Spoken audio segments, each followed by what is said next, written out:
The lights are off and away they go. Extremely loose. He's managed to hold on. I think He missed the complete. That is crazy stuff. Side Freitas is on the grass on the infield before. He slides through. He tags Richard Eck.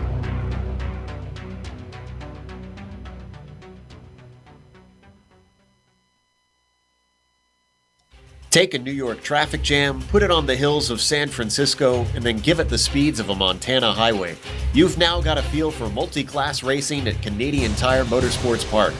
The Autobahn drivers have been preparing for this daunting race, which has brought many a racer to tears in past seasons. And with names like Gerard and Costa seeing dominant seasons, one must wonder if their luck will run out up here in the Great White North. We'll find out who can simply survive, let alone win, as we get ready to watch Round 5 of the Autobahn Motorcar Group Sportscar Challenge, and you'll see it all live on the Global Sim Racing channel. Hi, I'm Joe Peak, and with me in the booth, standing in for Bill Zahn, is Adam Forever Young, ready to cover the GT1 and Prototype classes. Next to him, covering the GT3 class, is Samuel Sandwiches Ryman. Behind the scenes is our director, Amjad Yaman, and he's using cameras provided by Dougie Beard. Sam, I mentioned the official name of this track earlier, but I think most race fans just think of this place by its more iconic moniker, Mosport.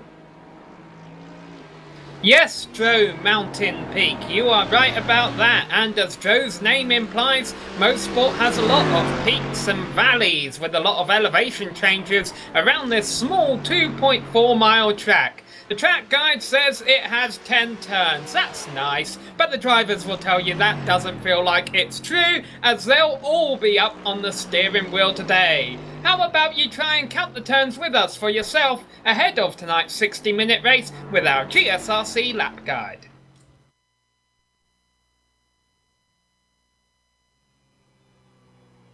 Alright, we've got Kevin Brown in the GSRC Z4, so let's do a lap around Mosport. The front stretch here is relatively short compared to most pit straights, and right away you dive into a pretty fast downhill right-hander. The main worry is not to let the car drift wide, because the grass to the left can easily send the car spinning into the inside wall. Immediately after that, you're thrown into the scary Turn 2. A super blind crest with only slippery grass between you and a punishingly close barrier makes it critical to get this one right. Next, drift the car to the left of the track for Turn 3. It's an early apex and then the corner opens up on the exit. The normal line will take you over to the right side and you're going to plunge way downhill through Turn 4. Only a slight lift to help keep the car to the left and set you up for Moss Corner. With the track raising back up, you can brake super late and still get the car to turn in, which means passes here are flying on a wing and a prayer. But you've got two apexes, and the second one is easily the most important. The sooner you get on the power and the less you clobber the curb, the better, because every inch of traction counts since it leads onto the Andretti Straight. This is basically the long climb back up to the top of the hill we just plunged down. This is where you see most passes set up since it's the longest flat-out portion of the circuit. But as if it weren't hard enough to pass elsewhere, it doesn't end in a heavy braking zone. Instead, we enter the S's, and it's possible to go too wide and defend from the outside. If you can hold on into Turn 9, the left-hander, you'll switch to the inside. Then finally, you'll sling it through Turn 10 and return to the start-finish line where you finished a lap around Mosport.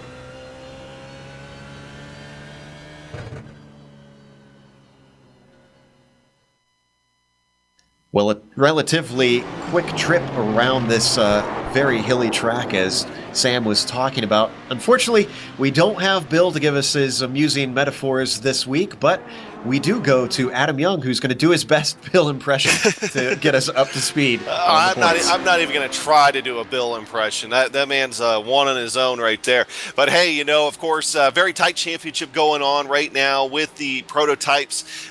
Jason Gerard having a heck of a season here so far. He is leading your point standings with Atasha Motorsports, and right behind him, somebody that you're used to seeing a little bit closer to the top in the point standings, but he's 8 points behind. He doesn't have a win yet. He's going to be looking for one here for today.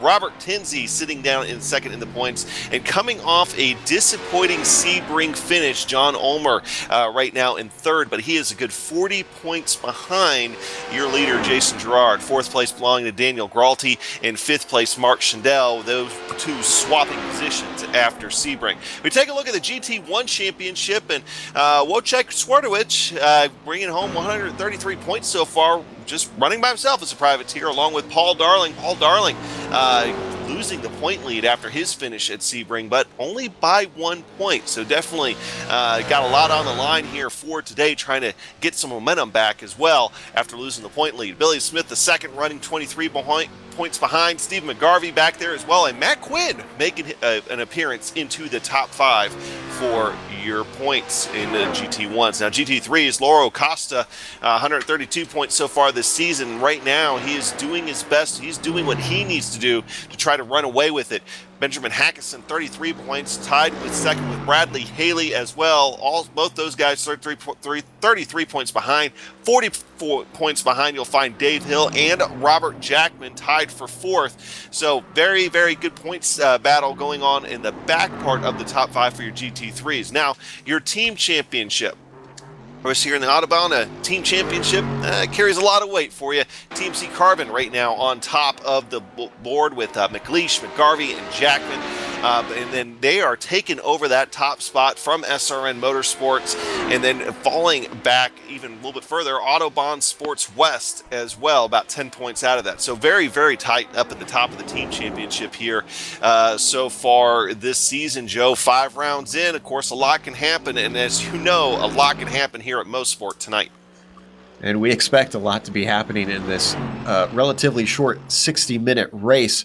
Now, if you're not familiar with this series, let's actually get you up to speed on how this race is going to look. There's 3 classes. Prototypes are all by themselves with the HPD. And then the GT1 has 2 different makes, the Aston Martin and the Chevy Corvette. They each have their own strengths and weaknesses, and we'll see how they play out today, which should be interesting with the way the grid is looking currently. And then, of course, the GT3 also has 2 makes, the Ford and the Mercedes, the AMG out there, and that is the Ford GT GT3 that is going to be racing. Once again, slightly different how they drive. Driver's preference tends to be the way to go. Neither tends to have a advantage over the entirety of the season over the other. Race is going to be 60 minutes long. I mentioned that a little bit earlier. They are open setups, so the drivers can tweak these things to their delight, but there is limited fuel, which means we will expect 1 pit stop today. They do have 1 fast repair. That can come in handy, but you don't want it to happen too early in case you need it later on with some damage on the in the race, that you could maybe take that free repair during your pit stop. They also have an incident limit, which could come into play as well, since this track is notorious for forcing mistakes out of drivers. If they hit the 24 incident limit, they will be DQ'd immediately and removed from the race by iRacing. And of course, the weather is dynamic today. Let's take a look at what they've got. 77 degrees, kind of balmy for Canada, but going to be great for racing. Track temperature only 85 degrees. Should be relatively grippy. However, they have been racing for a long time. You can see there on Moss Corner in the background, there's a big black dark patch on the racing line, which means off the racing line, there is likely to be a lot of marbles, which could hurt passing depending on the situation. And Sam, where do you expect a lot of passes to occur today? Between class, in a class, not a whole lot, but between classes with the multi-class racing that we got going on, it could take place anywhere on the circuit, and that could lead to trouble, because there are some overtaking opportunities around here, but they're not great ones. The first overtaking opportunity really is into the 3rd turn. Quebec corner goes on for a little while, so you can try different lines through that corner. And then also you have Moss, which was turn 5 and 6 down at the bottom of a hill. However, things can get very tight there, so you really got to watch the drivers around you. And then of course the S's at the end of lap, turns 8, 9 and 10. That's where the drivers can get by the slower traffic. But I don't know, Joe, with I know 24 incident points is quite a lot, and also you do get 1 free repair if you do get involved in some trouble. But just with the history that we have seen with various sports car races taking place at the circuit, I think these drivers are really going to have to be heads up about when they make their moves today. Indeed, and you know, these HPDs, we always talk about it at most races, Adam, that they're very sensitive to their aerodynamics. They've been built to such specific details on the winglets and all little things about the car. I get the sense it's going to be difficult to keep them in one piece throughout this race. Well, you know, it doesn't help that this is just one of those kind of tracks where things just happen to you. And of course, you know, when you're talking about the just Mosport in general and HPDs being a little bit on the sensitive side. I mean, it doesn't take much for these cars to get out of whack, to bend something or anything really along those lines. And so that's part of the problem what the guys have had in the past too with racing at Mosport. So anybody at the top of this HPD field, it's one of those races where you really could have a surprise winner. Speaking of surprise, looking at the GT3s, so qualifying isn't over, but right now, Dave Hill is topping the times in that class, and that did surprise me a little bit. Sam, do you think that maybe he's just found some more pace, or do you think this is because this is his home track and he's got a little bit of a home track advantage here?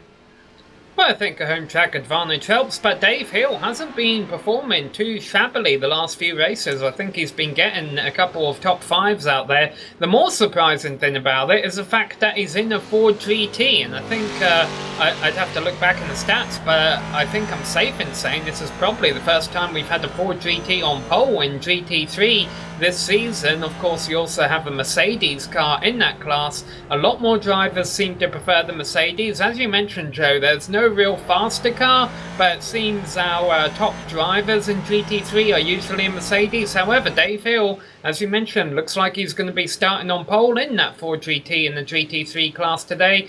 He's in the pits right now. Of course, this is the last chance qualifier going on. That's why we're not seeing him on screen.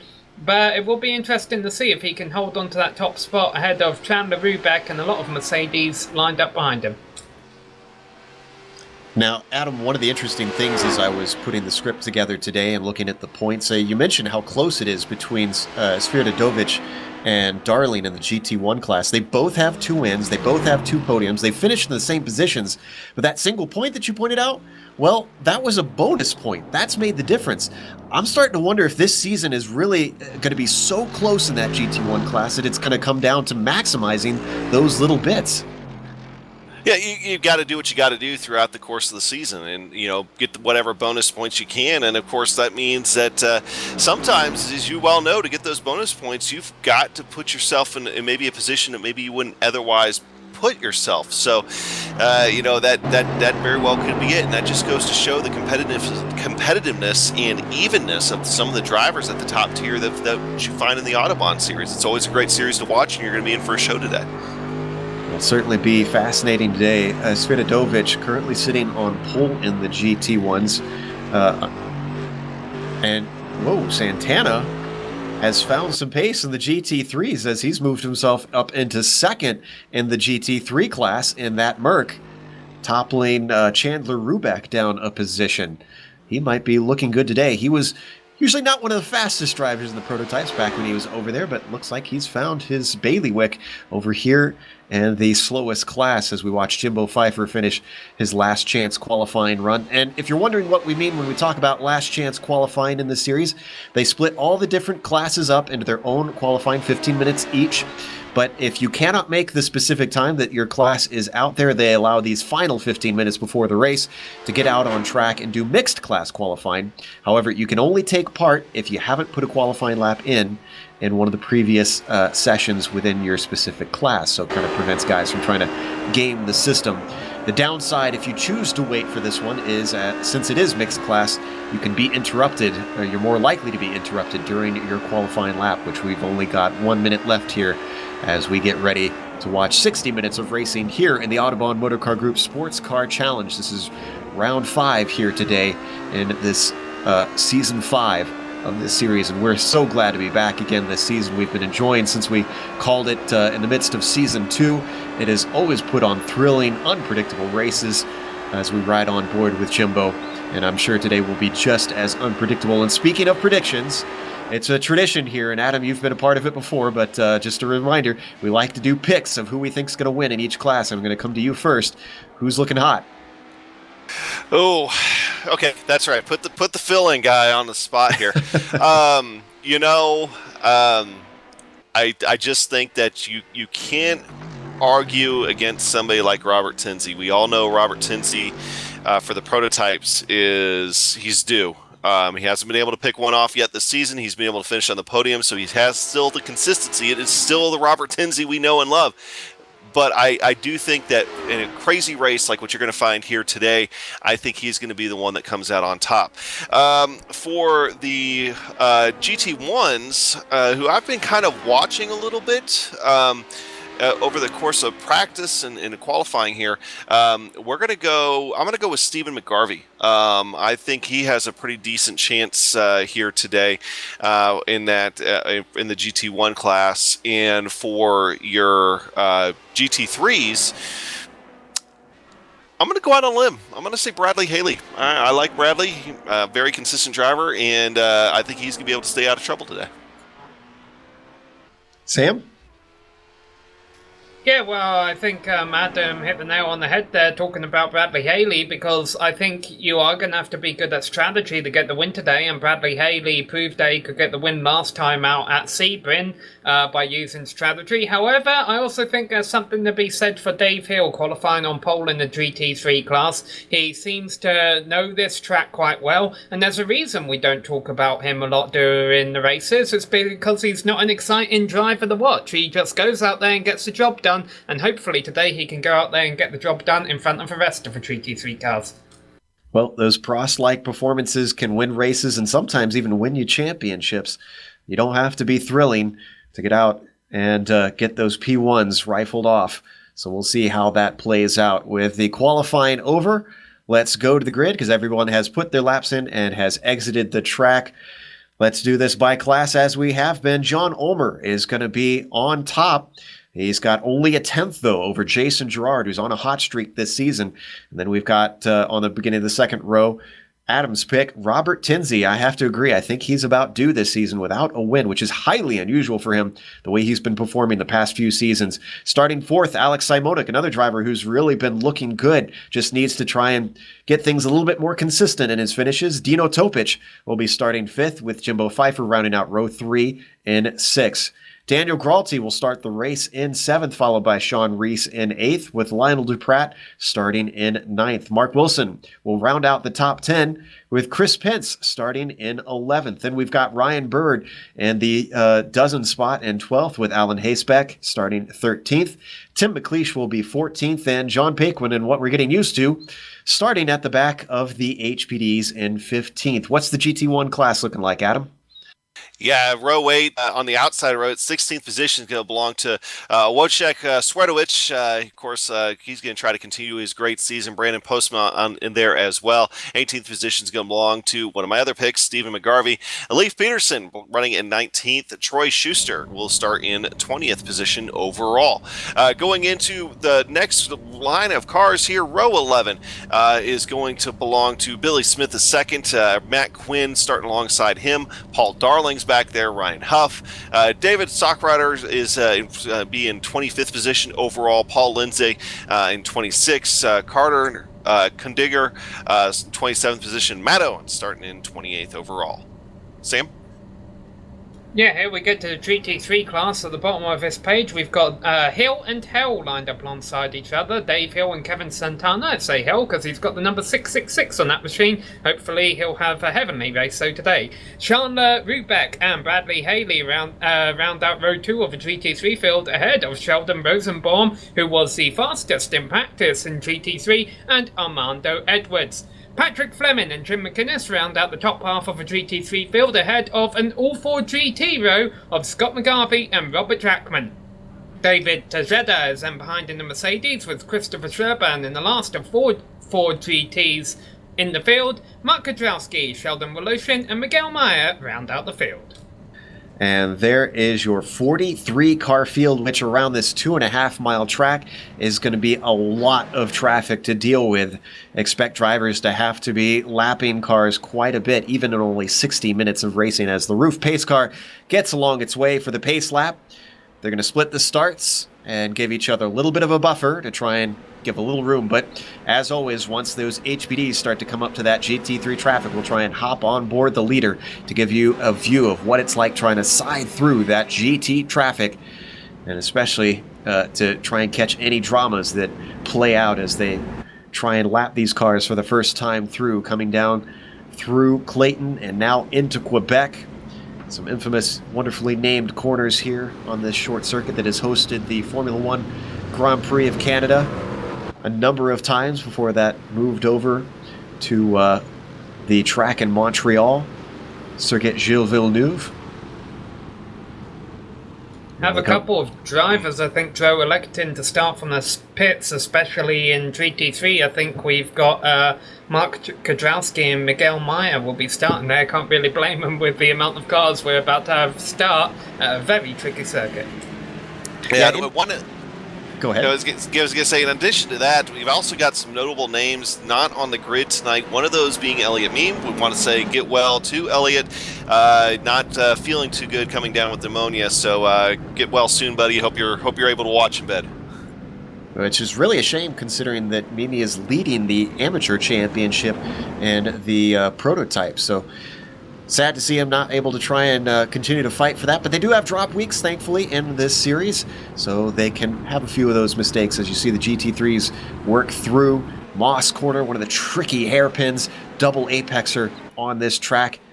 Meanwhile, HPDs are far enough ahead that they are now coming up to the S's, one of the popular passing spots on this track. Going to be a good one for them to try and get by slower traffic with the downforce allowing them to maybe go around the outside. Hopefully that'll clean up some of the marbles that are likely to build on the alternate line there in that corner. Pace car now heads into the pits, as we've got Ulmer taking the lead, and he immediately slots single file in ahead of Gerard. In fact, pretty much all of our prototypes start to get single file down into turn 1. Turn 2 is going to be the real test as they come up to Clayton. With them all being single file, this should be pretty easy, and it looks like everybody is managing to get through. Let's go to the GT1s, Adam. Yeah, going back to those GT1s, taking the green flag already. We're looking at Wojciech out in front. Swiatowicz trying to do his best to put as much distance between him and Brandon Postma as he can. Unfortunately, he's still able to tuck right up underneath that rear wing. Sam? Yeah, and likewise in GT3, as I think we got a couple of cars off already, but in GT3 it's a clean start as they all get single file in the first couple of turns, and it's Dave Hill leading them away. Meanwhile, we do have Miguel Meyer coming out of the pits, so he was able to get going, but I'm not sure, do we have Mark Kudrowski? No, Mark has not started yet. Yeah, so far the only incident I've been able to catch was, unfortunately, Alan Hesbeck, good guy, but it looks like he had problems under braking, ended up losing the back end of the car, and John Paquin had nowhere to go on him. Let's see if we can get that on replay. This is sort of the dangers that you open yourself up to if you're Paquin repeatedly starting from the back of the grid. There was a car that spun in front of Alan. It was Ryan Bird. Ryan Bird also spun right there in front of him. And this was in Moss Corner, down in the compression for the braking. We're going to watch it from above from the helicam here. Yeah, you can see Bird just lose it. Maybe that put Hasebeck unsighted and caused him to have a problem. Meanwhile, Duprat, has Duprat had a problem here? Yeah, he's in the pits. Oh, and we've got a battle for the podium here in prototypes. This is heading into turn 8. That's Tinsey on the inside, on the outside. Tinsey on the outside and Gerard on the inside. Tinsey knows that the championship is up for grabs, so he has got to get ahead of his competitor. Not able to get it done, though, as they come and complete yet another lap. Down into turn 1 they go, and they're back down to single file. Tinsey's got to watch out, though, because he does have Simonet close behind him if these two start battling.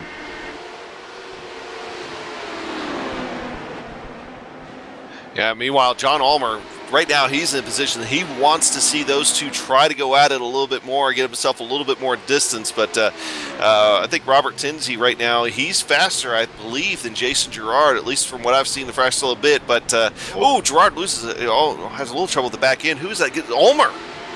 Ulmer had a little bit of a problem there. Already the cheese is starting to slip off the pizza, and here comes Gerard trying to manhandle this first position away from the big cheese. Tinsey is stuck behind, holding down to the inside, seeing if he can sneak away second place from Big John. But it doesn't look like it's going to happen as John fights around the outside. Jason Gerard sneaks through and takes P1 away. early in the race, a change of the lead. Let's see what Jason Girard can do. He didn't qualify on the pole. Can he get the race pace to try and pull away from John Ulmer? Already these two stretching away from Robert Tinsley, so this is a good sign for these two. But now they come up on traffic. Here comes Miguel Meyer, the first of the GT3 cars. You remember Meyer started from the pits, so he's at the tail end of a GT3 field. I have a feeling though, Joe, this is a bit of a test for Ulmer here. We've seen him, whether it's been his fault or not, he runs into bad luck quite often. Yes, he made a mistake, he dropped back to second, but he's still in second with almost all of this race still to go. He just needs to ride there now and make sure he doesn't make any more mistakes when they come into lap traffic. Patience could pay dividend in what we expect to be an attrition full race. Ulmer starts to pull up with the draft, but it's not a long enough straight. Next up for them is going to be David Tejada in the GT3 traffic. I'm wondering if we should want to hop on board with one of these prototype drivers. As we get on board with John Ulmer, sparks flying off that lead HPD of Girard. They get past Tejada. Over the outside. Trouble for one of our GT1 leaders, Leif Peterson, was off in Moss, and I think his car was crabbing a little bit when he got back on the track. He's going 150 miles an hour now, so his car's got to be okay, but he lost a ton of positions. So there we see Peterson getting going once again. Alan Haysbeck, however, in the prototypes, causing these guys a little bit of a headache, being stuck amidst them. Yeah, he's been able to work his way back around Brandon Postma. He was stuck behind him for a little bit, then was able to get to the back of Swerdowicz. But Swerdowicz knows that he can't lose any ground to the likes of Postma and McGarvey back there. But finally, Haysbeck gets a little bit of a window, is able to get around him cleanly here. So Swerdowicz still in command of your GT1 cars right now. Postma is behind him with McGarvey running in third in class right now. All those guys, by the way, driving Aston Martins here today.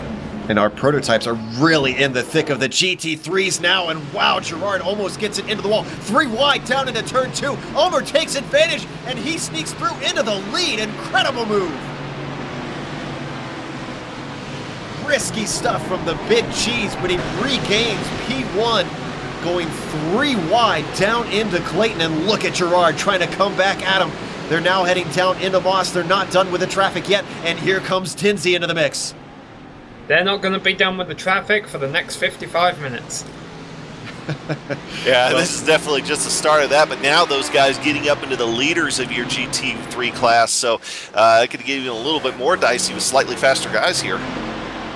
They've got a bit of a breather, though, coming to the Andretti straight. Going to make life a whole lot easier. Dave Hill, the last of these GT3 cars, and I think that he's going to be able to get around the outside of turn 8. Yes, he does it. Ulmer using traffic to his advantage to stretch the lead. And just look at the headache that these guys are going through. Dave Hill could not get to the apex with Girard sneaking in there in White's corner. And now Girard under threat with Tinsley holding onto the back very closely. Yeah, Ulmer was definitely the beneficiary of that. He was able to catch Hill in a perfect position to get around him. Girard and Tinsley got stuck behind him going through those last couple of corners there through 9 and 10. And now you can see the gap that Ulmer's been able to open up just because of that. Now up over a second and a half. These drivers are going to have to be very careful in turn 2 when navigating traffic. It's not a turn where you want to put a wheel in the grass, and running side by side through that turn with traffic can only make that the ever more likely. And Sam, we haven't even really been able to cover what this was doing to the GT3 leaders. It looks like Hill managed it pretty well, but boy, the battle for second is on. Yes, it is, and the driver who was in third not too long ago was Chandler Rubeck. Before the HPDs got to them, he dropped back to 5th place. So now in 3rd place in class, we've got Bradley Haley, and as you mentioned, he's all over the back of Kevin Santana, but now their battle might be broken up because they've got a couple more HPDs on their rear bumpers. That's Sean Reese trying to squeak through. Oh, is he going to try to get the inside? No, he's going to wait patiently. So Bradley Haley won't be interrupted. He's about a car length back from Santana down into turn 1, but he's going to lose the apex as now Reese finally sneaks through. Oh, Oh, a couple of HPDs there. Ryan Bird and Chris Pence almost get together, and this is where they've got to be careful. Going side by side through this turn is very dangerous. They all make it through. Wow, Bird is brave. Oh, and maybe contact there between the GT3 of Santana and Mark Wilson. Wilson finally gets by him, but I think some fists are going to be shaking in those cockpits. Oh boy, Dave Hill kind of bulked Sean Reese there, and that allows, he didn't do it intentionally, allows Ryan Bird to get to the outside of him as they go through Moss. Nice move there on the outside of Moss. Don't see that done often, but traffic help. Bird has got his elbows out, trying to move up position after position after he had a problem on the first lap coming into Moss. He's not done with Sean Reese, who's right up behind him, and here comes Mark Wilson as well into the mix. They're going to stay in order. That is 8th, 9th, and 10th in the HPDs. And I've got to imagine, Adam, now the HPD leaders are catching the GT1 leaders. Yeah, these guys can be up in there before too long, but before that happens, we got a pretty good battle going on from 4th on back in class, starting with Billy Smith. Billy Smith actually here in just the last lap. Okay, actually, while I was focusing on that, missed the P2. Stephen McGarvey, one of my picks, trying to look at Brandon Postma, trying to take him on the outside here. Yeah, that's a pretty aggressive move there by McGarvey, but an aggressive but clean move, able to maybe try to get around. No, doesn't have the preferred line through that corner, but now they're going to have a little bit of a drag race here going to the start-finish line. It looks like McGarvey should be able to get, no, man, Postma still be able to keep his nose in there, but finally relinquishes second place in class to Stephen McGarvey as they get around the slower GT3 car to Miguel Meyer here. Now he's got to have his sights set on your leader. Wojciech Swerdowicz still well up in front of these guys, but Stephen McGarvey starting to show a little bit of muscle here. Looking to make up for what has been a disappointing season after he did so well last season. Just hasn't had the results here in Season 5. Doesn't have a win yet. And he's going to have to work hard to get up to Svridovich, because he is a whole 2.7 seconds back, and we're only 10 minutes into this race. Contact, Carter McGregor and Jason Gerard. And Jason Gerard just ended up bending up his front wing when they were trying to get around the GT1 traffic here. Let's get a replay. That was down into Moss. He was a pretty good presentation. Yeah, and Gerard apologizes in the chat, and you'll see why there. A bit of a late move. He's lucky not to join Ryan Bird in the pits. Unfortunately, Ryan Bird had to take the HPD to the pits not long ago when he spun going into Quebec. Yeah, it looks like Carter was able to get away with it without any damage on his Aston there, but Jason Gerard, his front end's pretty well tweaked on the HPD there. If it was a faster track, that might be a bigger problem, but still, you really don't want to mess up the front downforce on these cars here. That Itasha Motorsports machine ruining the paint job this time around. He's working around the traffic of Paul Lindsay.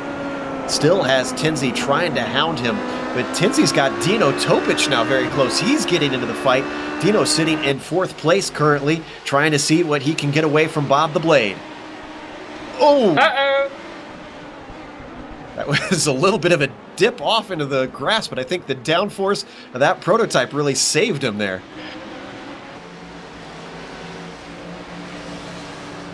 Intense stuff here early on. And sorry, Sam, I'm not sure if you were going uh-oh to something else or if you were watching what we were watching there. Oh, I was watching that. Now, Ulmer back here, your prototype leader, now getting involved in a GT1 battle. They might be able to get class clean here around Troy Schuster and Matt Quinn. Is now going to pull alongside Troy Schuster right now. I believe that is 5th in class. So he's able to get those guys clean, and now should be able to get ahead of here of Billy Smith. Billy Smith running 4th in the GT1s right now.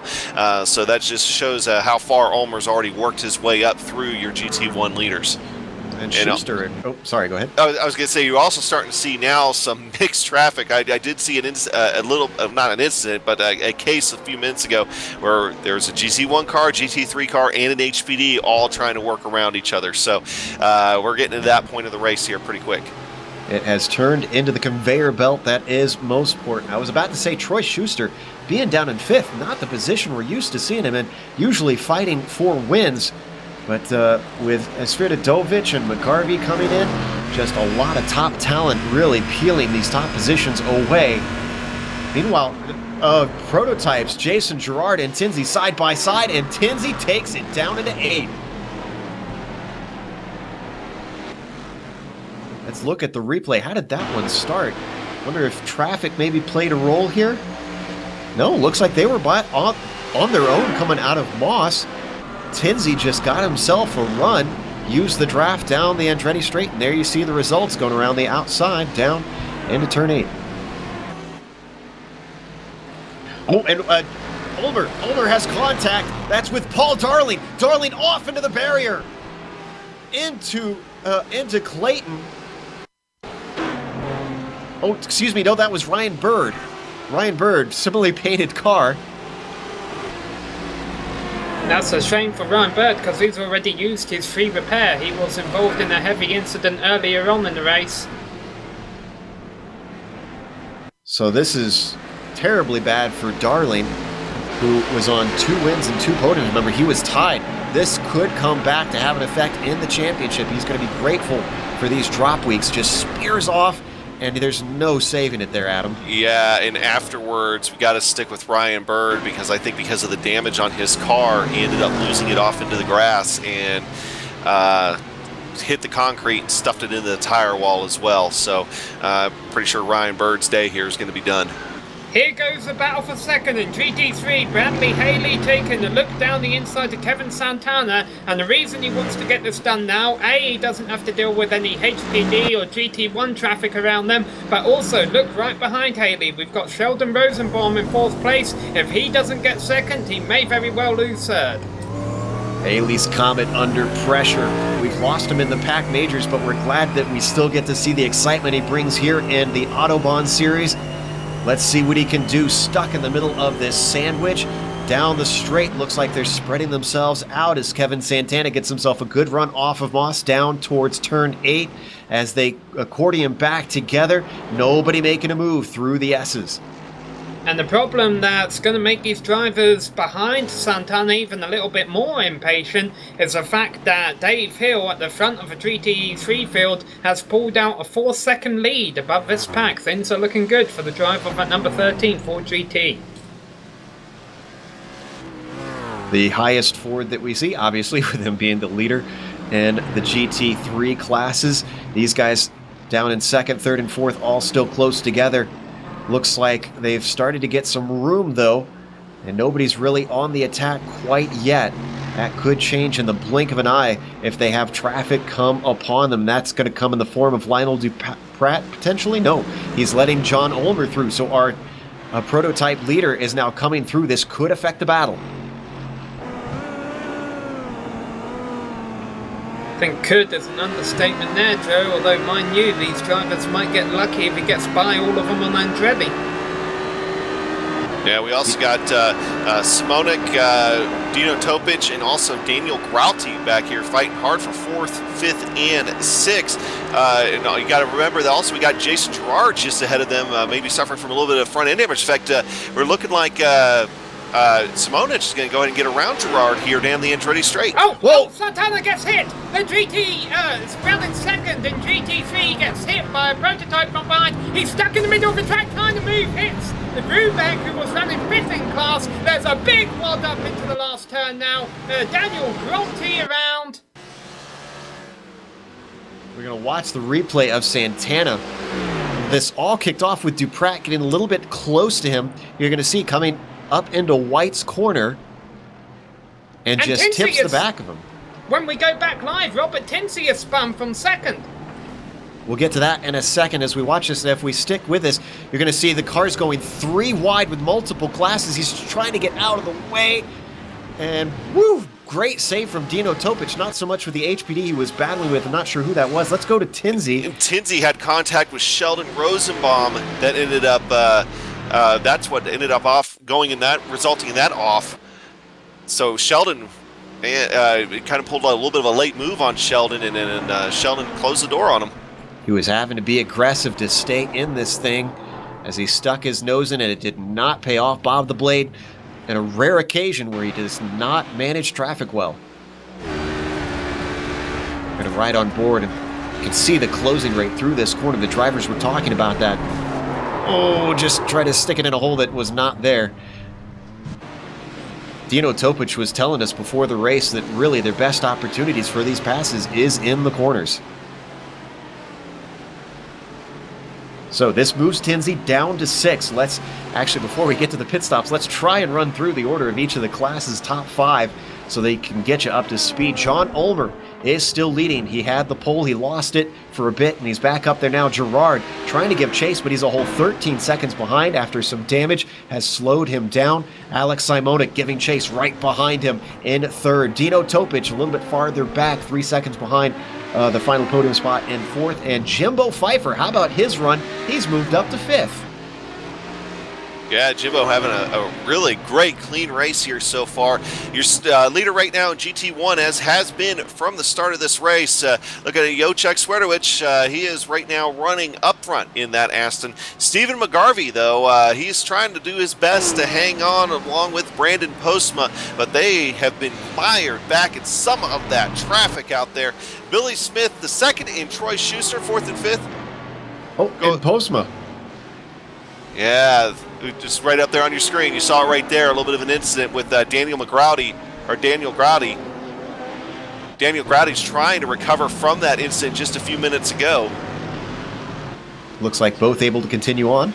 Yep, so we'll continue on as well. So Billy Smith the 2nd and Troy Schuster round out your top 5 in your GT1s, and they've been battling it back and forth through the majority of this race here so far. So that'll be something to keep your eye on here. Sam, why don't you understand the GT3s? Well, what I understand in GT3 is that Dave Hill is leading. That's the part that makes sense to me. So let's try and catch up. Behind him on track is Kevin Santana, but he's now a lap down. So 2nd place in class is Bradley Haley, who was 3rd, of course, until Santana got involved. So all those incidents have moved Sheldon Rosenbaum, who has been having a nice race in the top 5 there. He's now up to 3rd in GT3, and the drivers who were outside the top 5 who moved up into the top 5 after all that chaos broke out are Armando Edwards into 4th place and Robert Jackman in 5th place, although they're all spread out a little bit. All right, everything clear? Clear as mud. So we had a change of position in the prototype since then. Jimbo Pfeiffer moves up yet again and overtakes Dino Topic. The double aught took over the triple aught for that 4th position. Yeah, I was going to say, Dino has a little bit of front end damage on his HPD there that I think is kind of slowing him down a little bit. Of course, that's going to help Jimbo out quite a bit. And, of course, now he's going to try to set his sights on Jason Gerard, who we all know Jason Gerard also has some front end damage as well that's slowing him down. Pfeiffer runs a little bit wide there, but able to get back on track and go straight, didn't lose only lost just a touch of time, not much in the way of any kind of position. But so now we're going to have to see what kind of speeds he's able to put down compared to Jason Gerard.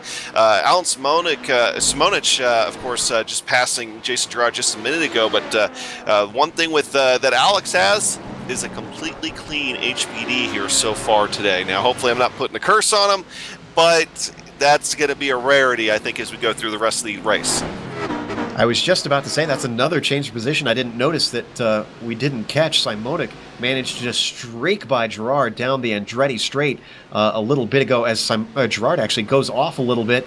And Clayton, while Sheldon Woloshin goes completely off in Clayton and manages not to hit the wall, he's going to return to the track unscathed. But yeah, Gerard is looking like a wounded duck right now, just falling backwards quickly. I think some of that where he was falling back a little while ago, I think some of it was mitigated because they were, well, A, in traffic, but B, always had somebody in front of him taking the air off the front end.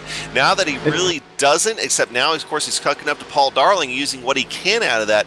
But as soon as that air hits the front end of that car, it's just acting like a parachute right now. And Jimbo Pfeiffer has even caught Gerard. Jimbo's looking at a podium here today now. I think this is a case, if you can keep your car clean and whole, Adam, that you've got a chance at a good finish. You really do. I mean, because, well, as soon as I get ready to say Jimbo has a clean car, it gets a little too close to comfort for Paul Darling. Of course, these guys are some Pack Majors drivers. Of course, they run in Pack Majors together, too, sometimes. So they're used to running near each other, as well as not only here, but in Autobahn, but in some other series as well. Of course, now I'm giving Jimbo about, I'm going to be nice and say about 2.5 laps where he's on the back wing of Jason Gerard. I don't think drivers need tear-offs on their visors for this race. They need, change of pants for this race every moment they've had throughout so many close calls that we've been witnessing. Who knows how many others we've missed. Can't get the cameras on everything as we watch Gerard holding down third, as Jimbo hasn't gotten him yet. We were talking about him potentially getting a podium, but maybe we called that a little bit too quick. Even Robert Tinsey is coming back in this. Remember, these guys do have a spare car, so if they get some damage, if they can make it to the pit stop, they can come back out clean. Yeah, but then the question becomes that some of these guys maybe don't have serious damage. Do you want to take your faster pair just because of the kind of track that Mosport can beat some of these guys? I mean, if you're Dino Topic, yeah, you're a little bit slower, but are you going to be able to save yourself from a bigger accident later on? What I've usually done in the past as a driver in that scenario, Adam, is pit as late as possible, and then let's say these fuel cells can get about 40 minutes on fuel, then maybe you can get away with taking your free repair during your scheduled pit stop, because there's only 20 minutes left on the clock anyway. There's less chance of an incident in 20 minutes as what there is in 40 minutes. So I wonder if that means we will see late stops today, because the pit window is definitely open.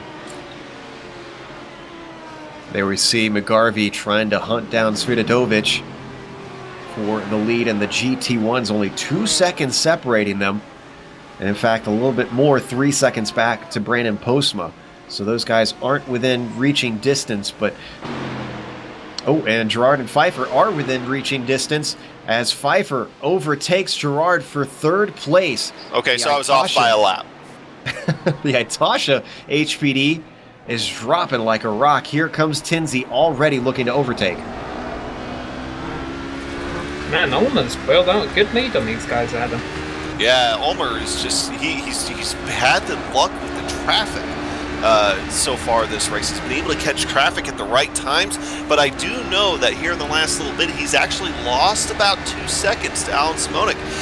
So, I mean, I don't know if Ulmer was able to finally caught traffic in a bad spot that maybe slowed him down a little bit, but still, 34 minutes left to go, as I'm watching another second go away from the interval there between Ulmer and Simonik. So we're going to have to keep an eye on that here.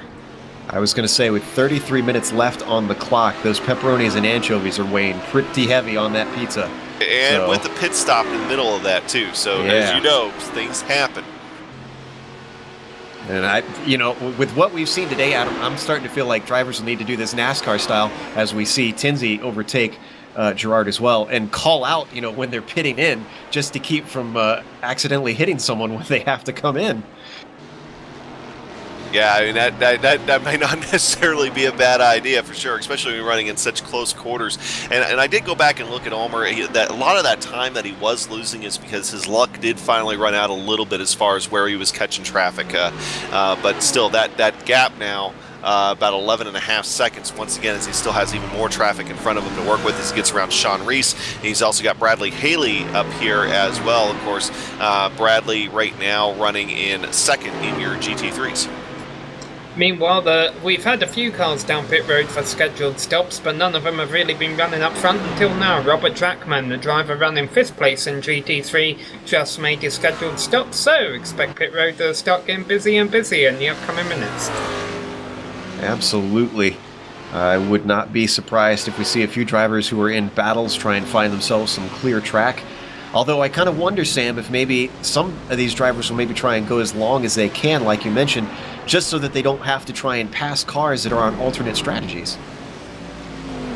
Yeah, I think just to save your free repair is the reason I would make that decision, but these drivers have all done plenty of GT3 races before and with each other, so they know how each other race and what their preferred strategies are. We'll leave it up to them. GT1s are having some excitement in 4th position. Troy Schuster trying to make up for a season, as we said, that's not quite what we expected, but he's got Billy Smith in his sights for P4 as they head up the Mario Andretti straight. But he's not close enough, and these powerful Corvettes really don't offer a whole lot of draft here. And of course, this would, if Troy is able to get up there and get near Billy Smith, it wouldn't be the first time today that they have swapped positions. They just cannot seem to get away from each other here. Even if they get separated a little bit, it's like a yo-yo, gets sucked right back there. As we are looking at the HPD there of John Ulmer, your leader right now, your overall leader. Stephen McGarvey, by the way, just came down pit road. He's in the pits. Another one of our top runners over in GT1s. He's hit his pit box and is now getting his fuel. We assume they're not taking tires today, though. Yeah, and I'm starting to watch the top two in GT3 again, because Dave Hill had absolutely been dominating this race, but he's lost about a second, I would say. I think now Bradley Haley only 3 seconds back, second in class, and I've noticed Dave Hill has started to slide around a lot. Of course, these drivers who have been doing well in the first half of a race, we will have to see if they can keep it up in the second half. Maybe if they've burned off their tyres in the early stages here, as you just mentioned, Joe, probably not going to change tyres. It could come back to bite them in the closing minutes. And that car that we saw off briefly coming out of Quebec, that was Sheldon Oloshin. Didn't hit anything, so he's able to continue on just ahead of our GT3 leader. Traffic jam down Andretti here. Yeah, and of course, Alan Simonik, second place right now in your HPDs, is involved in that little bit of a traffic jam along with Alan Hasebeck. Dave Hill back there as well, your leader in your GT3s. So just having to work through the traffic, but of course, once again, because Alex got caught up in quite a bit of traffic, that gap is now back up to 15 seconds between him and Ulmer. Yeah, Fife Tinsley in from third and fourth, Joe. Oh, a lot of cars in. Right behind them, Christopher Sherburne, Jason Gerard, Dino Topich, Ryan Huff, all coming in at the same time.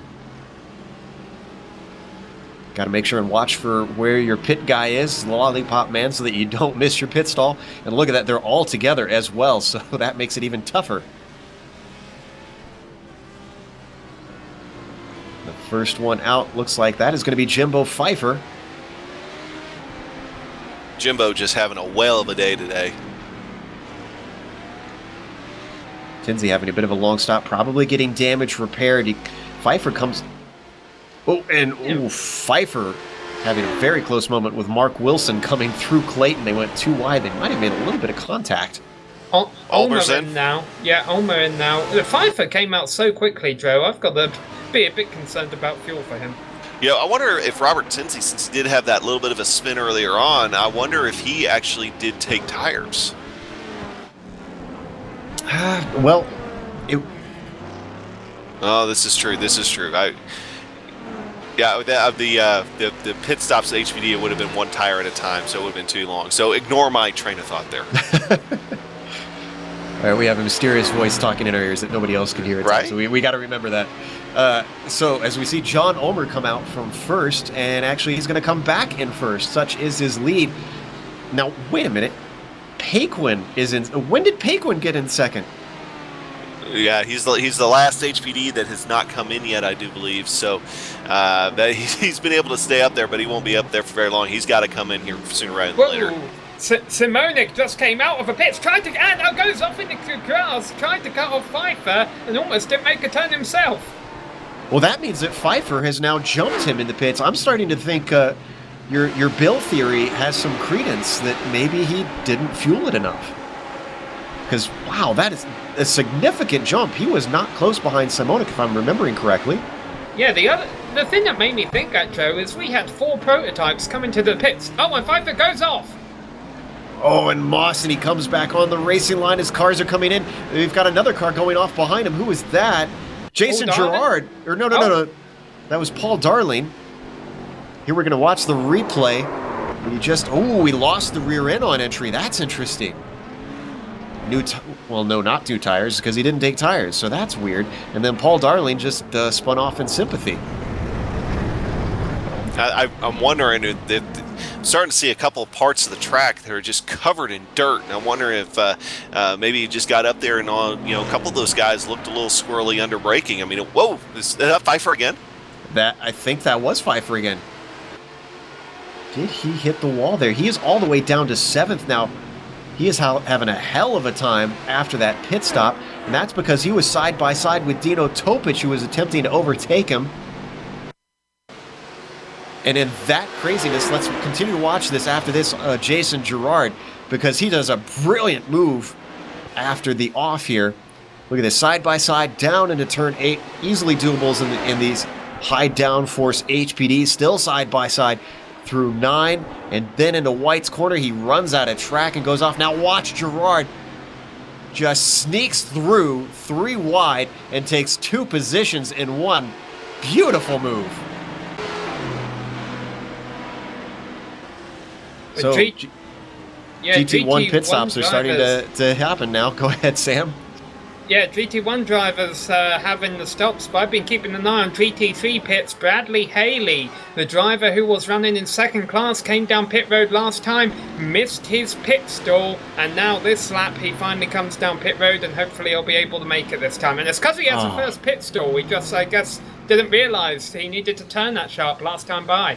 Oh, that is gutting for the Haley's Comet. After he had a win last round, this is definitely going to take it away. I think even the most chaos possible out here is not going to be able to allow him to get back into P1. Meanwhile, Brandon Postma heading in for his stop. Yeah, pit road has ruined many a guy's chances sometimes in races like this, and especially when it's the little 1-hour sprint race, you don't have any time to recover from the air. So very unfortunate. But that's why we were emphasizing pit road earlier on. That's for sure. I mean, anywhere between making sure you're on your pit limiter to make sure you don't blow past your pit box. You have to be flawless to win in races like this. We've switched back to Swirly. Is he going to come out ahead of Postma? Postma's moving, and Wojciech is by. In fact, he is well clear, it's looking like. McGarvey is by Postma as well. Has McGarvey pitted? McGarvey was, I believe, one of the first GT1s to come down pit road. Wow. Oh, a little bit of contact with Jimbo Pfeiffer, and Billy Smith's going to go around. He collects another HPD. I didn't see who it was. Daniel Grolte? Oh, Daniel Grolte. Wow, that's a hard hit. You're going to see it here. Grolte, I think, just unsighted over this crest. Oh, and yeah, Pfeiffer getting into the side of him, just barely sent him off, and boom. Those are two guys that were having really good runs in their classes today. Let's watch on board Grolte to see what his view is. Yeah, it happened so fast. He was able to see it, but there was just no time to react. Oh, man. It's one of those accidents that make you really thankful that we're just driving virtual cars here, because that would have been vicious if it had been a real accident, real cars. And poor Daniel Grolte, he's still going. He's trying to limp this thing back to the pits. He's already pitted. Hopefully he's got his free repair, but this is going to destroy his race. Well, just come on in, get what points you can out of today. That's about all you can do at this point, and just him and Pfeiffer kind of similar painted cars. I've got to ask, are they teammates? I don't know. They don't actually do teams. Okay. Maybe outside of the series they might be teammates, but inside the series they have it where each class has one teammate. So okay.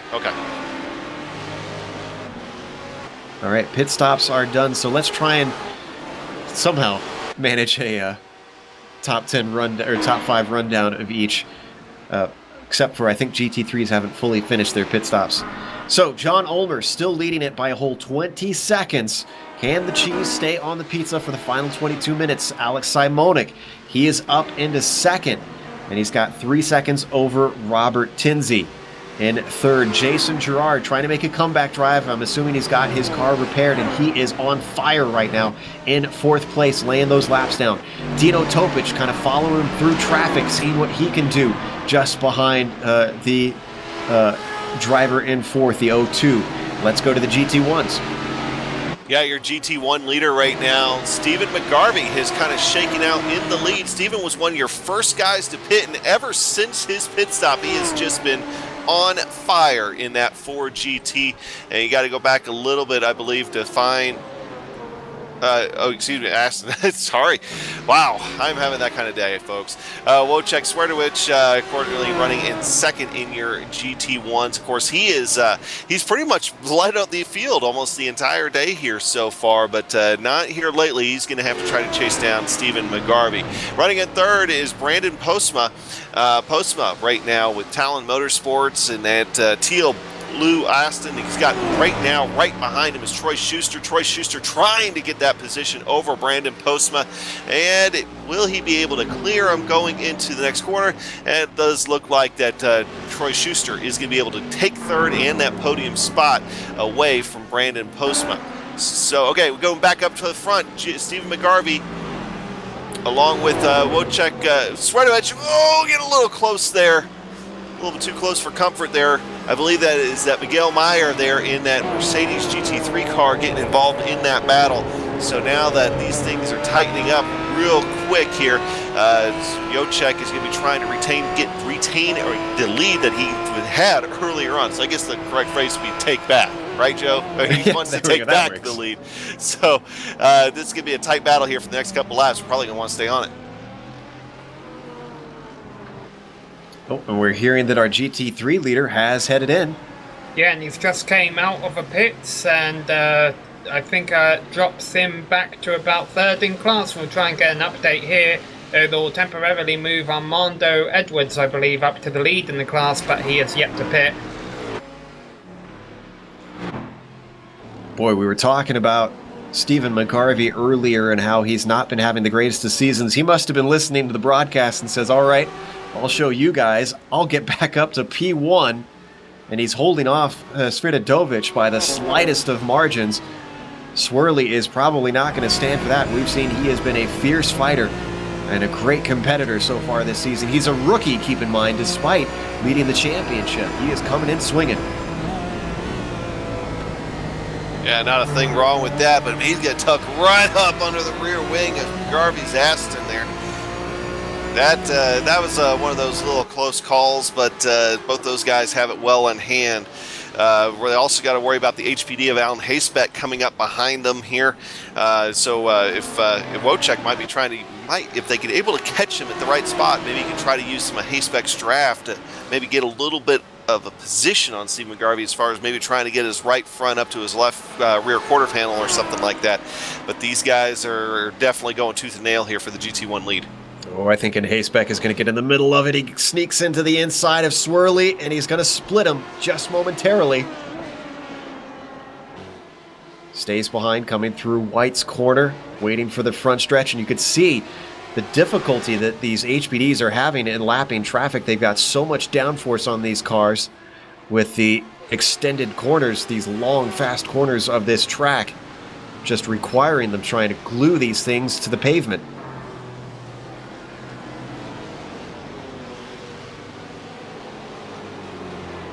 Oh, and Dino Topic is in the pits. I'm going to go back and see if we can figure out if something untoward happened to him. I think we might have found the replay here. Let's see, this is coming down turn 4.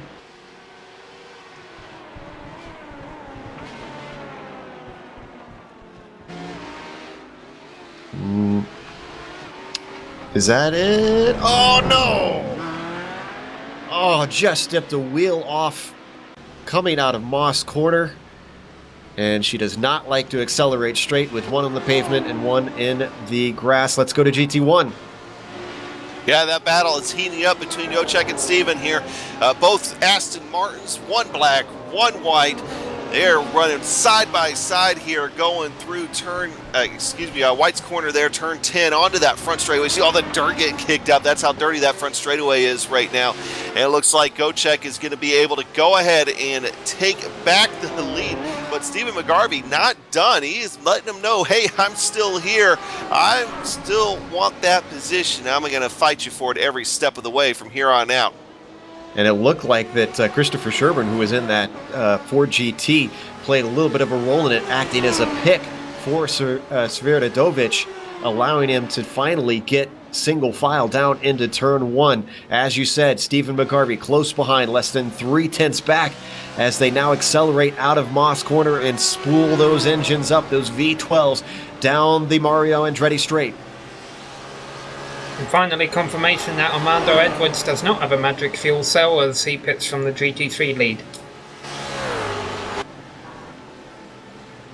Scott McGarvey also coming in for his stop. That's going to move Sheldon Rosenbaum back up into P2. And with Bradley Haley having his issues, that leaves Sheldon all by his lonesome. He's got 8 seconds back to Haley, and he's got a whole 11 seconds up to Hill. I'm sure he's hoping for a quiet race the rest of the way to the checkers. Well, we've been watching this battle between Wojciech and Stephen McGarvey, but right behind them, Armando Edwards just came out of a GT3 pits in 5th place, not too far behind Robert Jackman in 4th. So I'll be interested in watching those two guys in the closing stages in GT3. In fact, it'll also be interesting in watching the battle for 2nd in GT3, because Bradley Haley, no it will not, because I was getting another car mixed up for Bradley Haley. It's okay. I think going up into Moss a second ago, Leif Peterson, I think, might have had contact with Tim McLeish. He was running, I believe, just outside the top 5 of the GT1 cars, where McLeish is running in P7. But Leif Peterson has quite a bit of damage on his Corvette and is slow.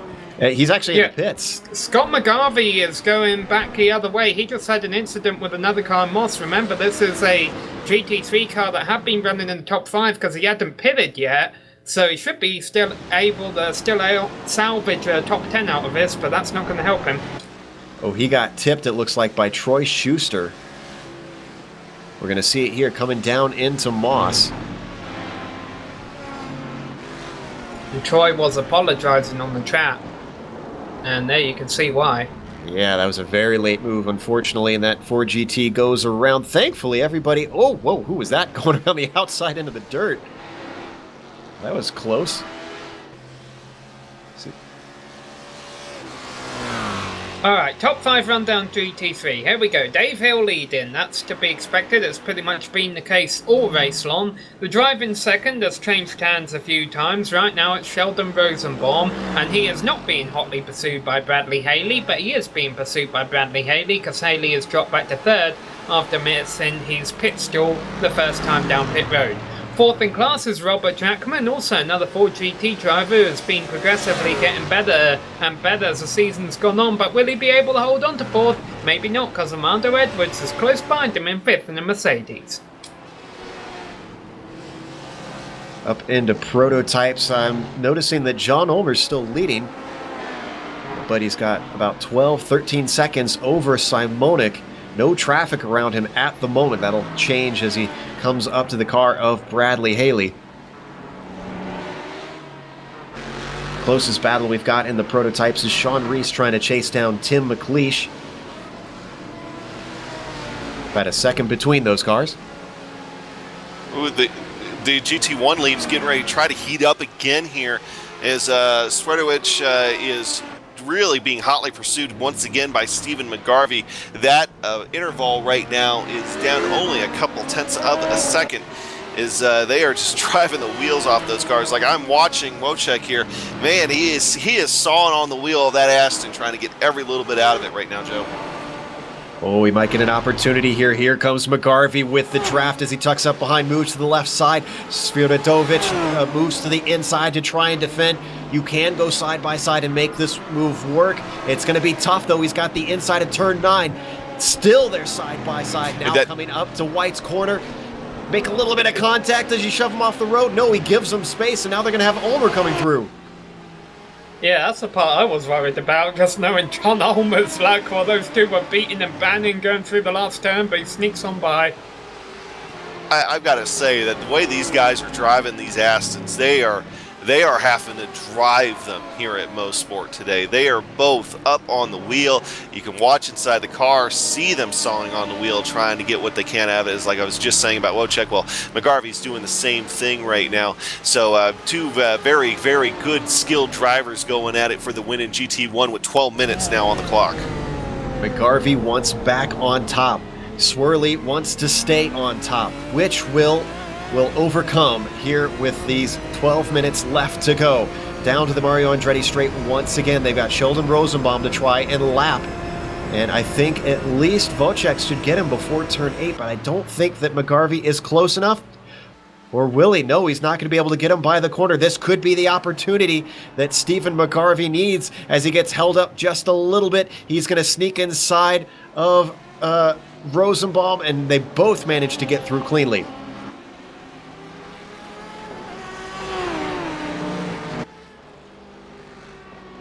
This is going to be a nail-biter. Who is going to come out on top in GT1s? If you're a prototype fan, can the cheese stay on the pizza?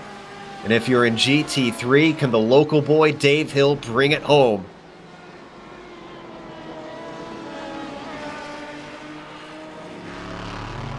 By the way, quick shout out to Dave Hill. Also works in video like myself, and actually gave me some help with some compression settings lately. So big thank you to Dave for those. And Christopher Sherburn, who had been having a top 10 run in GT3, was involved in an incident not too long ago. Must have damaged something on his car because he just whipped around in turn 9. We'll get a replay of it here. Obviously something wrong with the car when it just goes around on you like that. It looked like maybe he dipped his wheels in the dirt. Well, I'm going to start agreeing with you, Joe, because I expected him to come into the pits after a moment like that, but he stays out. So yeah, maybe he is happy with his car and he just got a couple wheels in the dirt here. Yeah, I'm wondering if he just lost traction, because the damage I see on his car, he had on it for at least a lap before he spun right there. Unfortunately, my replay isn't able to show where he got that damage. Oh, he got in Moss a few laps ago. He was involved in a bit of an incident there, but got back on track. But it looked like he'd be able to salvage the top 10, but now you just saw on the graphic here, he's back to 11th. Jimbo Pfeiffer in the pit. Well, that would be if he didn't take enough fuel.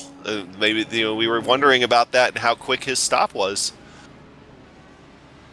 Yeah, I'm not seeing him hit anything on the previous lap, so this could be, like we said, did not enter the right numbers in as he comes into his stall and he gets going again. Yeah, that looks like a fuel issue to me. Mark Kudrowski in his Mercedes in GT3 just lost it. I believe it was just before White's maybe, and slammed it into the wall, but everybody was able to avoid him here. Yeah, Kudrowski has been having a rough race from the get-go. Let's remember he was going to pit start, but then he didn't really get going until he was already a lap or two down. He's just been letting cars by all day, and unfortunately it's going to be an end in the garage. Meanwhile, the podium is not settled in the prototypes. Robert Tinsley, ever since he got his fresh car, he is now 1.5 seconds behind Alex Simonik. He is going to want to get as many points as possible if he can't get this win, as he charges around the outside of Leif Peterson coming through Clayton. That's going to lose him a bit of time, now up to 2 seconds behind Simonik. Yeah, right now Simonik has McGarvey and Wojciech swirling in front of him here, so he might have a little trouble getting around those guys as they're still racing for position. Wreck on the front straight. Robert Drachman had been running in 4th in class. He was being pressured by Armando Edwards from behind, looped it around, hit the wall. Somehow I think he hit the wall pretty hard, but got away without that much damage. I don't think there was any contact between the two there, but whatever happened, Armando's in 4th and Robert Drachman is going again in 5th. A little bit of a cartwheel. He spins it around and gets it going once again. Could probably limp that car home with only 7 minutes on the clock. Meanwhile, looking at Edwards, now up to 4th position. I'm pretty sure this is Edwards' rookie season in Autobahn. Oh, this is getting ready to get interesting up here. Dave Hill right now, your GT3 leader, has the GT1 leader right behind him, Sweartowicz, and then Robert Tinsey trying to get around all of them. Oh, and don't forget, Stephen McGarvey's still in that mix as well. Yeah, Hill just backs out, of course, because he's got absolutely no pressure in GT3. Ooh, but when he backs out, he had Tim McLeish almost run into his rear wing there, so... Oh, and Sherburne, we just saw him on the side of the road. Yeah, he's been having troubles the last few laps. Yeah, it looks like he just lost it under braking and slipped off to the side. Glanced the tires a little bit. I don't think he damaged it too much. In fact, he's got it turned around. Hasn't returned to the track yet, though. Now it looks like he's starting to get it going.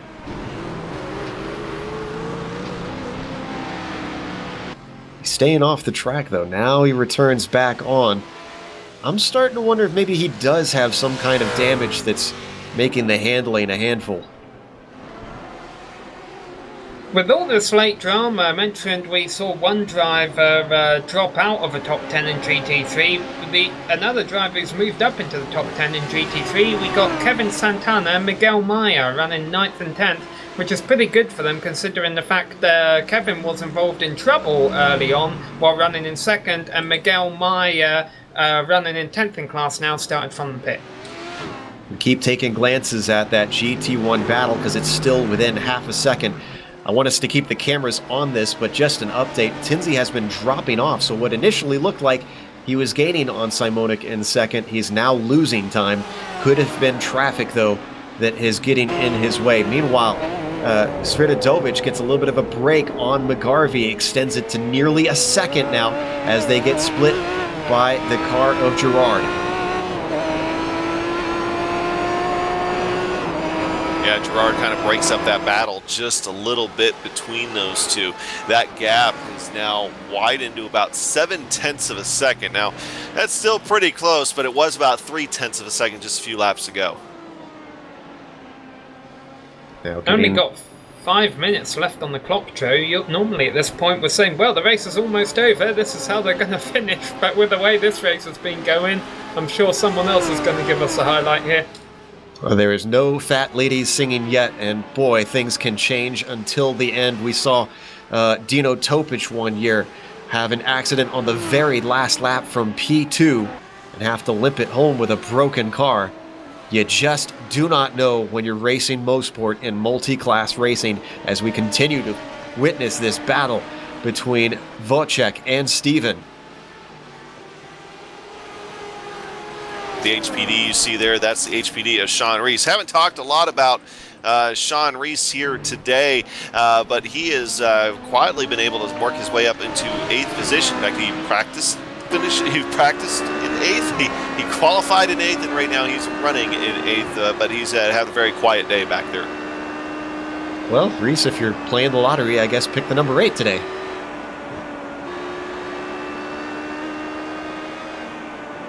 And Reese is being very polite here, letting these GT1 leaders fight. Why does he stay? Yeah, he stays out of the wall, but that's a commentator's curse if I ever saw one. Yeah, well, I was going to say that's what happens when you don't run at full tilt in race cars. A lot of times you got to stay focused, and if you back off, sometimes you can send it into the wall inadvertently.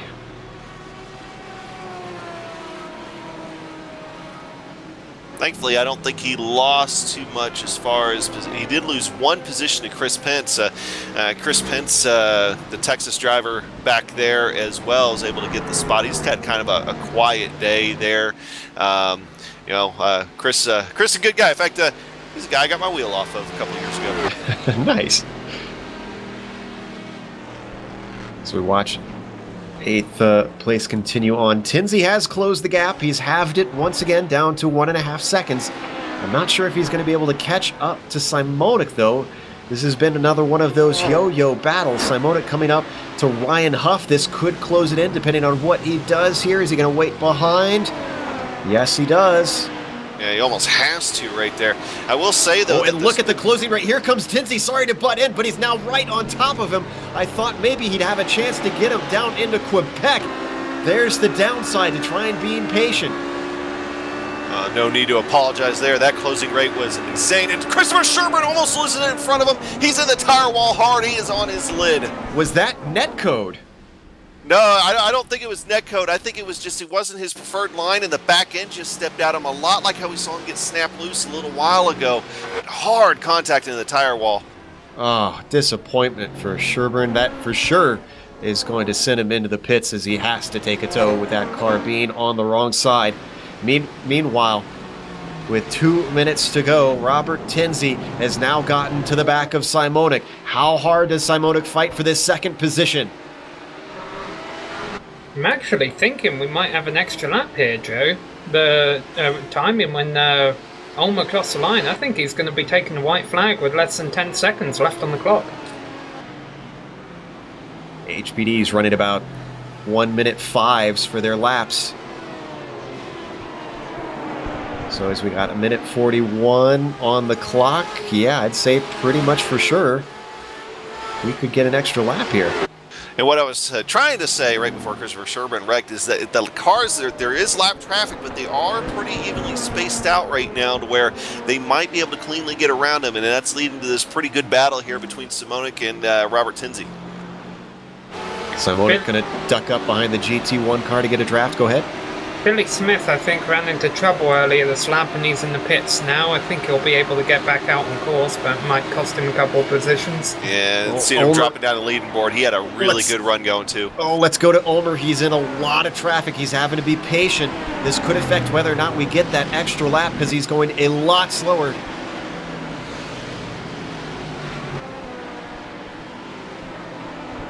I'm pretty sure that we've got 2 to go, but we'll find out in a moment as he finally clears that traffic. I was just worried, knowing all the bad luck that we've seen with Ulmer. As Bill likes to say, my spidey senses were tingling, and I wanted to make sure he got through there clean. Battle for second still on in those prototypes. Tinsley now within 0.3 of Simonik as they come up on the traffic of Rosenbaum.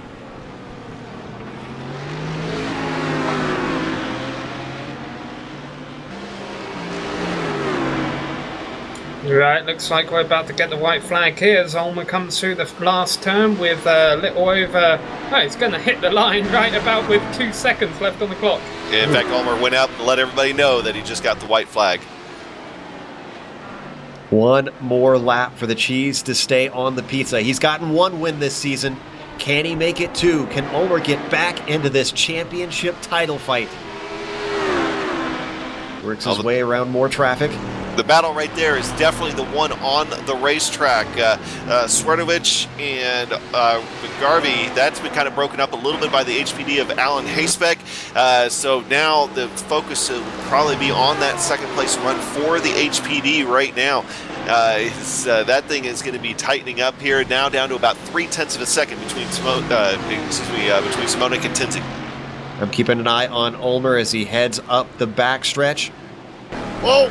Tinsley spins. Simonik. He's going to try and get... Oh, and while that's going on... excuse me, sorry.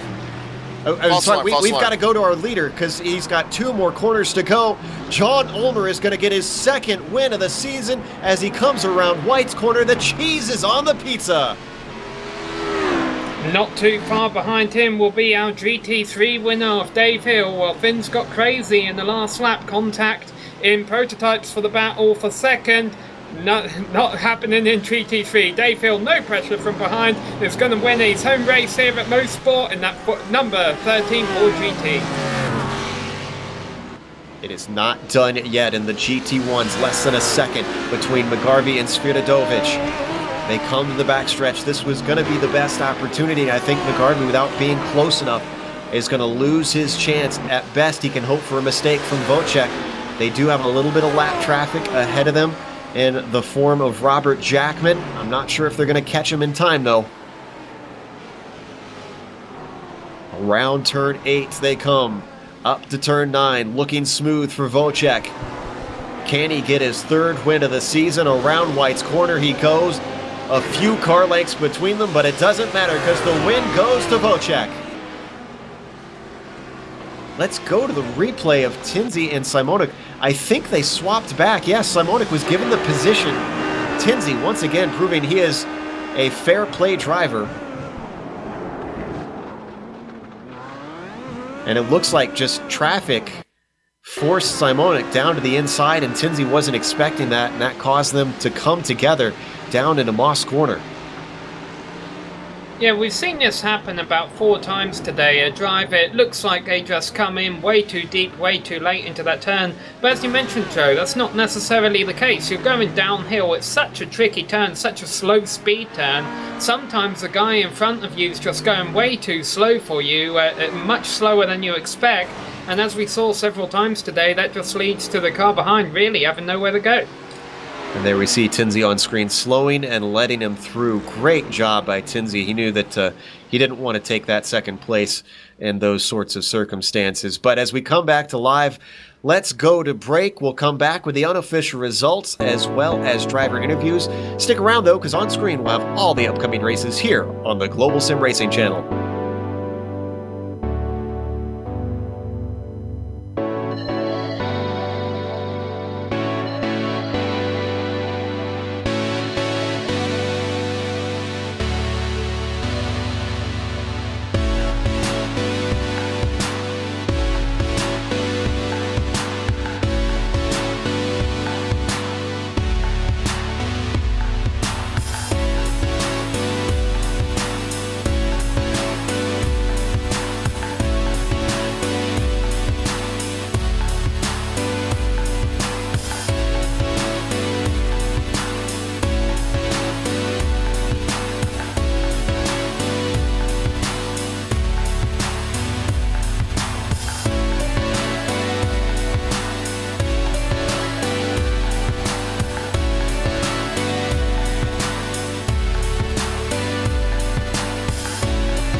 Welcome back to Canadian Tire Motorsports Park, where we just watched round 5 of the Autobahn Motorcar Group Sportscar Challenge. We expected a chaotic race. We were not disappointed. My goodness, a little bit cleaner than the past Mosport races, though. Credit to a lot of drivers out there. There were some incidents, but it was well handled by everyone. We didn't really see a lot of tempers flare. In the end, it was John Ulmer who kept the pizza hot, kept the cheese on it, and he came away with win number 2 of this season. Alex Simonik had to fight for his second place, and he was given it back by Robert Tinsey after they came together on the final lap. Tinsey finishes third. Jason Girard, not the race that he wanted after he's had such a good season.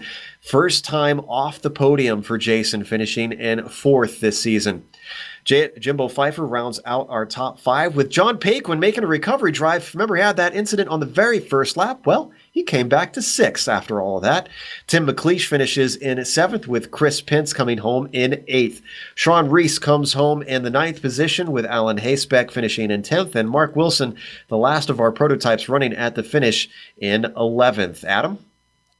Yeah, bringing home the win in your GT1 class. Swerdowicz basically led the thing almost from the start to the finish. He did miss a few laps in there during the pit cycles, but Stephen McGarvey back there was definitely fighting hard as well over Troy Schuster. Brandon Postma, Matt Quinn finishing in your 5th, 1, 2, yeah, wow, I can't count today apparently. Carter McCundiger is back there as well. Ryan Huff, Leif Peterson, David Sockrider, and rounding out your GT1 class today, Matt Owens. Sam? Yeah, surprising to see Prototype and GT1 and GT3 all group like this even after that much racing. But there you see Dave Hill, the winner of GT3, ahead of Sheldon Rosenbaum. Nice race by Sheldon there. Bradley Haley dropped back to 3rd after missing his pit stall. Armando Edwards, a solid run there, 4th position. Robert Jackman, 2 Ford GTs in the top 5 in GT3 class. He got 5th ahead of Scott McGarvey, Patrick Fleming, David Tejeda and Kevin Sanatan, and rounding out the top 10 in GT3 was Miguel Meyer. Now we get back to the drivers who ran into trouble today. There you see the GT1 car of Billy Smith, as well as GT3s who ran into trouble later on. Sheldon Woloshin, Christopher Sherburn and Mark Godrowski. Dino Topic and Daniel Grolte got involved in incidents in their HPD machines. Paul Darlin was involved in an incident early on in racing in GT1. Jim McInnes, GT3, also involved in an early accident. And there, rounding out the top 40, we have Lionel Dupat in Prototype. Chandler Rubeck, Paul Lindsay, Ryan Bird also had a day's cut short.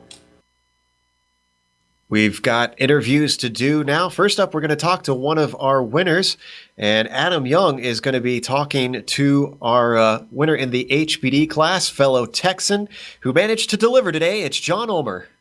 Yeah, John, of course, great finish here today. Definitely a recovery after what happened to you at Sebring. I got to ask, how was dealing with traffic at Mosport? It wasn't that bad. I think I was expecting it to be a lot worse than it was. Knowing that just this track and myself we don't see eye to eye. I was waiting until the very last second for the track to reach out and slap me because I have a negative 1,300 I rating here, according to Racing Rival. So that kind of tells the story. Yeah, well, I do know that. I think the last time I saw you race at Mosport, I do believe it ended in a rather spectacular fashion and not in your favor. So definitely a little bit on the better end here for today. And of course, pretty much running away with it. It definitely seemed like you were able to negotiate the traffic as well as what you said. I mean, it was a little bit easier than what you expected. Did you have negative thoughts? I mean, other than past experience here for you, but was there anything that maybe set you off in practice or anything as far as why you were thinking it might be rough? I was tense as can be. Qualifying, I can't believe I ended up with pole because I just couldn't seem to keep everything together. And then it showed in the start of the race. I kept running wide. I kept getting that left front into the grass like I was doing in practice. And then Jason got by me. And this track is really difficult to pass on in the HPD because the entries are so fast. And so there was a shot coming out of turn 1. GT car just lined up right. And he went one side, and I was able to kind of use it to pick him. It was a little bit aggressive, but I had to do it because it was otherwise I was just going to use my front tires up trying to stay in his draft. But after Well- that, it was smooth sailing. Well, it definitely worked out for you there in the end. Of course, great run here today. Congratulations on the win. Anybody you'd like to thank here real quick? Yeah, GSRC for sure. I like the Texas Rangers because I was wearing my Rangers shirt. I think it brought me good luck. And everybody watching, people watching my stream, plus the people watching GSRC, it gives us somebody to race for, and I think it makes us all rise to the occasion. So we really appreciate everything everybody does, and of course, Jason for being a race director because he's got to put up with a lot of stuff for that. Well, once again, congratulations, John. It's always good to talk to you. We don't talk nearly enough nowadays, but keep on flying that Lone Star flag high, man. I will do. Thank you. Sam? Yeah, we're going to catch up with our GT3 winner here, Dave Hill. Oh. Yeah, go for it. Go for it. All right, we are going to catch up with Dave Hill. Let's bring him in here. Dave Hill, congratulations on the win here. Are we correct in saying this is a home track for you? This is the home track, yeah. So did you expect that you'd perform this strongly today? I mean, you had a great qualifying run. No, I don't know how I did that, to be honest with you. I have been practicing quite a bit here this week, and being my home track, I do run on it in real life, but I still never thought I'd be anywhere close. I was hoping for a top 5, to be honest. Now, you were up front earlier on, but in the middle of a race, Bradley Haley was starting to catch you. Before he ran into his trouble in pit road, were you concerned that he was going to run you down in the second half there? It was always in the back of my mind, yeah. I think generally he's probably got a little faster pace than I do, so I was just hoping that I would catch traffic the right way, and maybe he wouldn't be as lucky, kind of thing, and at least hold a bit of a gap there. But yeah, it definitely was on the back of my mind.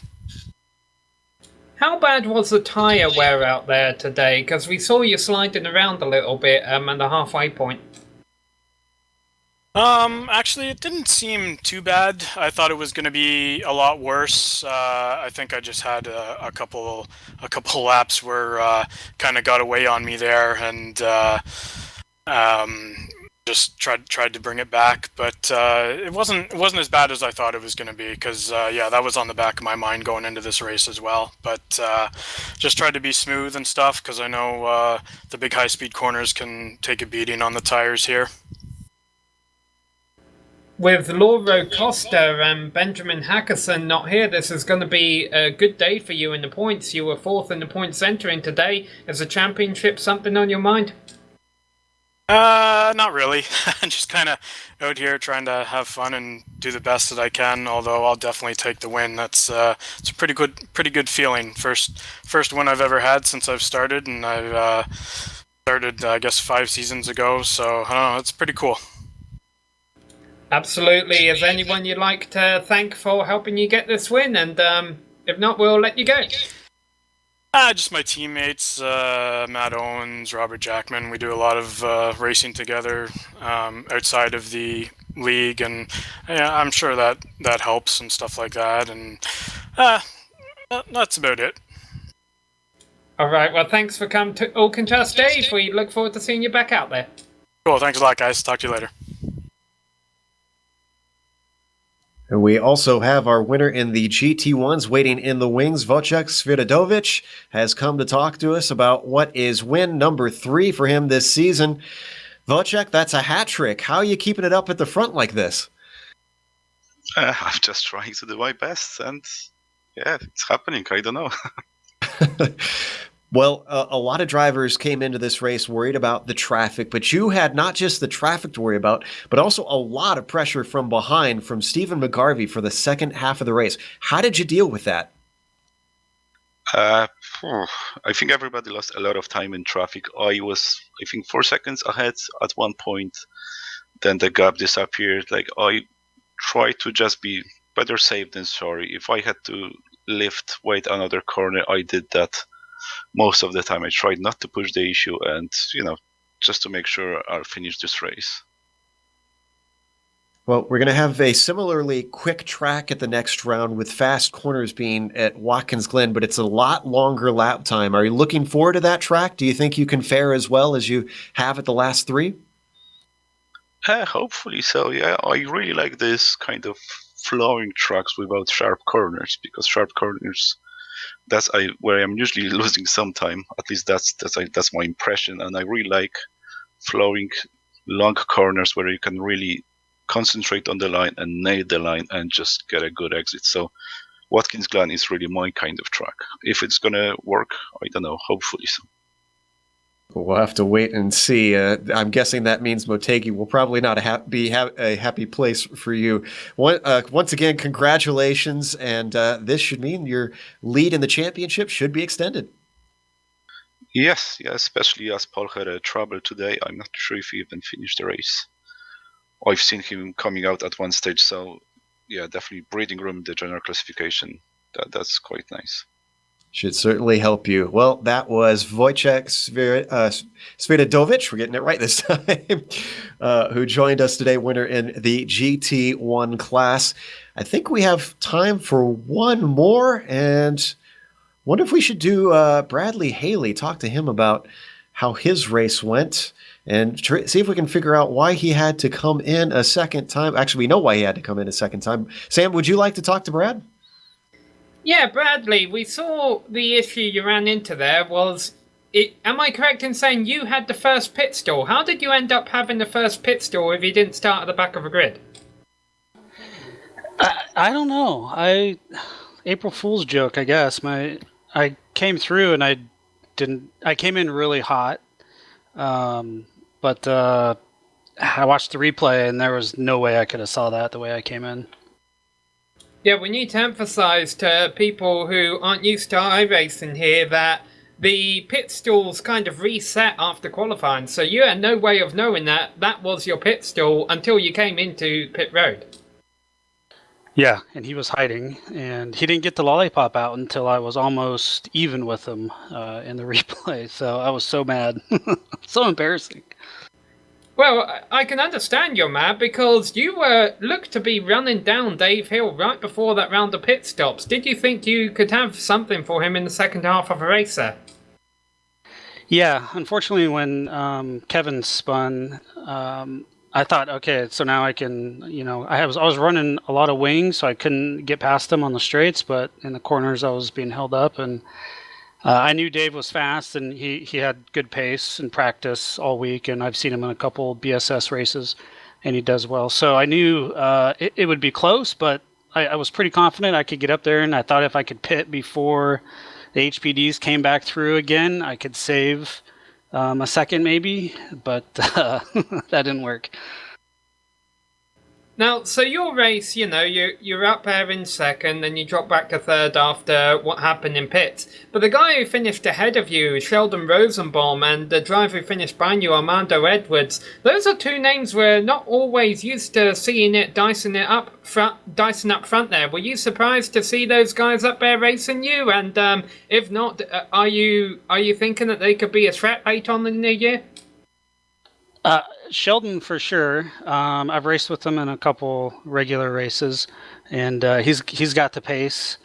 I'm not sure what happened in the previous rounds, but yeah, he definitely he's good at qualifying, and he's got good pace. So yeah, I expect him to be up there as well. All right, well, you got another good finish out of today, despite the fact that you had issues.